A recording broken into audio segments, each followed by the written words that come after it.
নমস্কার, হাইলাকান্দি দর্পণ TV news চ্যানেলে দর্শকদের স্বাগত। দর্শকদের জন্য এই মুহূর্তে একটি বিশেষ সংবাদ পরিবেশনায় মাহি পাল। মাতৃভাষা রক্ষার্থে শহীদ হওয়া জগন ও যিশুকে স্মরণ করল বরাক উপত্যকা বঙ্গ সাহিত্য ও সংস্কৃতি সম্মেলনের রামকৃষ্ণনগর আঞ্চলিক সমিতি।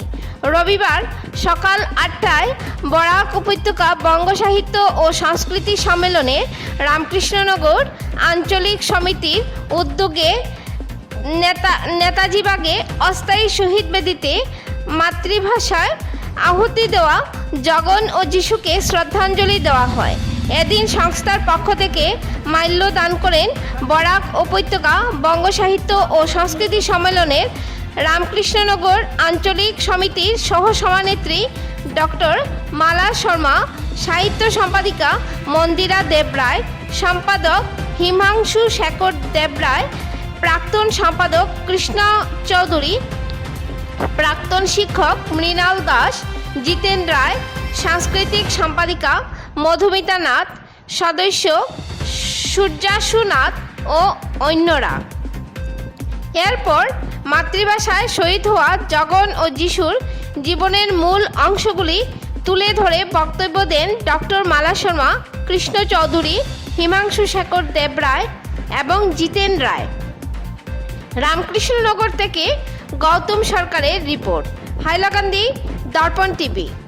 পরবর্তী খবর পেতে চোখ রাখুন হাইলাকান্দি দর্পণ টিভির পর্দায় এবং নিত্য নতুন খবর পেতে চ্যানেলটিকে অবশ্যই একটি লাইক ও ফলো করে দেবেন, যাতে সবার আগে নিত্য নতুন খবর আপনাদের কাছে পৌঁছতে পারে। ধন্যবাদ।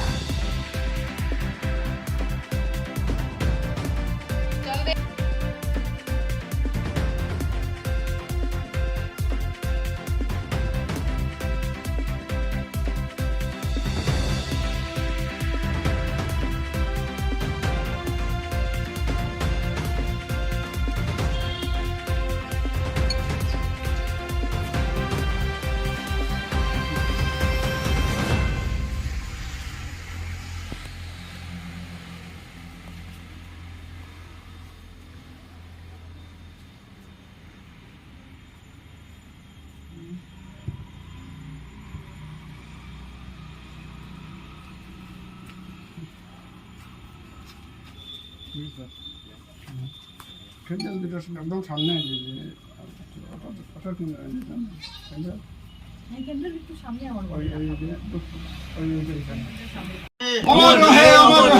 সামনে আপন মরণে রক্ত ঋণ শোধ করুন, শোধ করুন, শোধ করুন। মাতৃভাষা জিন্দাবাদ, জিন্দাবাদ, জিন্দাবাদ। মাতৃভাষা জিন্দাবাদ, জিন্দাবাদ, জিন্দাবাদ।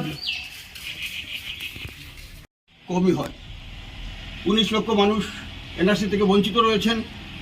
সর্বাবস্থায় বাংলা ভাষাভাষী মানুষকে যাতে অনুরোধিত করে রাখা যায় সেই চেষ্টা করে থাকে। আজকের দিনে আমরা এই শপথ দেবো, আমরা সমস্ত ভাষাভাষীর প্রতি যেরকম সম্মান প্রদর্শন করি, আমাদের ভাষাকেও যাতে অবহেলিত অপমানিত হতে না হয়, এই কথা বলে আমার মাতৃভাষার প্রতি, আমার বাংলা ভাষার প্রতি গভীর শ্রদ্ধা জানিয়ে, পৃথিবীর সমস্ত মাতৃভাষার প্রতি শ্রদ্ধা জানিয়ে আমার কথা শেষ করলাম।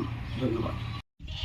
রামকৃষ্ণনগর আঞ্চলিক সমিতি সভানেত্রী মহোদয়া, উপস্থিত ভাষাপ্রেমী বন্ধুবান্ধবী, আমি প্রথমেই 38তম জগন যিশুর আত্মবলিদান দিবসে আমি এই ভাষা সেনানী জগন যিশুর প্রতি আমার গভীর শ্রদ্ধা নিবেদন করছি। ঘটনার 38 বছর পার হয়েছে, এটা আমরা 38তম শহীদ দিবস উদযাপন করছি, যা প্রতি বছর আমরা আমাদের সামর্থ্য অনুযায়ী আমরা করে থাকি। এবং আমরা কিছু আলোচনাও করে থাকি ওই দিনে। এরপর থেকে আর আমরা এদের কথা ভুলে যাই, আলোচনা আমরা তখন আর করি না। একটা বার যদি আমরা চিন্তা করি, পৃথিবীতে যত ভাষাভাষী মানুষ আছে, কেউ যদি প্রশ্ন করে বলুন তো পৃথিবীর যত ভাষাভাষী মানুষ আছে, সেই ভাষাভাষী মানুষের মধ্যে কোন ভাষার সরকারি স্বীকৃতি আদায়ের জন্য বারবার আন্দোলন করতে হয়েছে। উত্তর কিন্তু আসবে বাংলা ভাষা।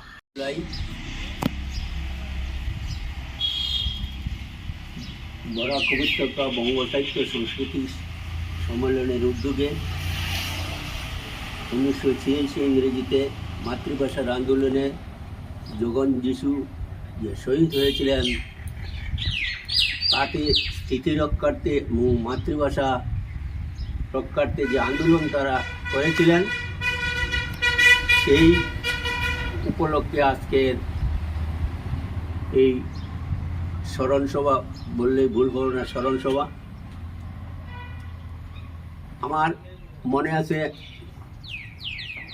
আমার ছোটো ভাই, সবাই চিনবে না, ধ্রুবজ্যোতি রায়, সে কত নম্বর ব্যাটালিয়ান জানি না, হোমগার্ডের, সেদিন সে ডিউটিতে ছিল। সে আমাকে তখন ফোনের তো কোনো ব্যবস্থা ছিল না 1986, এখন যাতে সহজে আমরা দেখতে পারি, লাইভ অনুষ্ঠান শুনতে পারি, দেখতে পারি। যাই হোক, তৎকালীন মুখ্যমন্ত্রী এজিপির আসামের প্রফুল্ল কুমার মহন্ত এসেছিলেন করিমগঞ্জে। সেই সময় যোগন যিশু আর অনেক কলেজের ছাত্ররা তাদের মানে আমাদের মাতৃভাষার জন্য তাদের আন্দোলন এবং তাকে কালো পতাকা যখন দেখায়, তখন নির্মমভাবে আসামের মুখ্যমন্ত্রী করিমগঞ্জে কালো পতাকা দেখানো হয়েছিল। করিমগঞ্জে সার্কেট হাউসে আন্দোলন, বাংলা ভাষার জন্য আন্দোলন। তাতে গুলি করে প্রকাশ্য দিবালুকে আমাদের গড়ের ছেলে, বিপ্লবী ছেলে যোগন যিশুকে হত্যা করা হয়। এটা হত্যা, আমি বলবো হত্যা। কিন্তু আমরা যদিও সেরকমভাবে চেতনা জাগাতে পারিনি, এটা সত্যি কথা, আমাদের ব্যর্থতা। কিন্তু হারিয়ে গেছে একথা বলব না, একথা বলা যায় না। আমাদের মনের মধ্যে কিন্তু বেঁচে আছে, চিরকাল থাকবে, এটা চিরকাল। মৃত্যুবরণ সবাই করে, কিন্তু শহীদের মৃত্যু যারা বরণ করে চিরকালীন শাশ্বত। আর হুজুগের মাথায় যেটা হয় সেটা স্থায়ী হয় না। প্রফুল্ল মহন্ত সমগ্র আসাম সেই 79 ইংরেজি থেকে আন্দোলন উত্তাল করে তুলেছিলেন। প্রফুল্ল মহন্ত বিগফুকন ছাত্র আন্দোলন, আসুর আন্দোলন, তারপর গঠিত হলো, সরকার গঠিত হলো, শপথ নিলেন প্রফুল্ল মহন্ত। মাঠে জায়গা হয় না, এত